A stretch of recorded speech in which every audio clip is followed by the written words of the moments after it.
Process ఎలా ఉంటుందో అనేది చూసేయండి, చెప్తాను వినేయండి.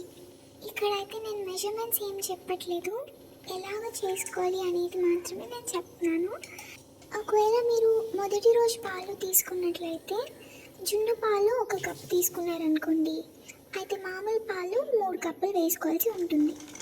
అలాగే బెల్లం, కొంతమంది ఎక్కువ స్వీట్ తినే వాళ్ళు ఉంటారు, కొంతమంది తక్కువగా తినే వాళ్ళు ఉంటారు. కాబట్టి టేస్ట్కి తగ్గట్టు కరిగించుకొని అలా వేసుకోండి బెల్లం, లేదంటే బెల్లం పౌడర్ అయినా డైరెక్ట్ వేసుకోండి. ఇక్కడైతే బెల్లం కరిగించుకున్న తర్వాత ఇందులో శొంఠి కొంచెం, 10 మిరియాలు, 10 యాలకులు కొంచెం, ఇవన్నీ వేసుకొని దంచుకొని పొడిగా అయ్యాక వేసుకోవాలి. అలాగే చిటికెడు పసుపు. అప్పుడు ఈ పాలు మిక్స్ చేసుకోవాలన్నమాట. ఇలా బాగా కలుపుకున్న గిన్నె ఏదైతే ఉంటుందో స్టవ్ మీద పెట్టుకోవాలి. కానీ దానికన్నా ముందు కింద వాటర్లో దానికన్నా పొడుగ్గా ఉండే గిన్నె పెట్టుకొని, ఆ తర్వాత మధ్యలో ఏదైనా స్టాండ్ పెట్టుకొని ఇది పెట్టుకొని మనం ఆవిరి మీద ఉడికించుకోవాలి.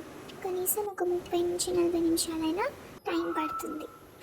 అంతే, మన జున్ను రెడీ అయిపోయినట్టే. ఇంకా వేరే ప్రాసెస్ ఏమైనా ఉంటుందో ఉండొచ్చు లేదో నాకు తెలియదు. నేను చేసుకునే ప్రాసెస్ అయితే ఇది.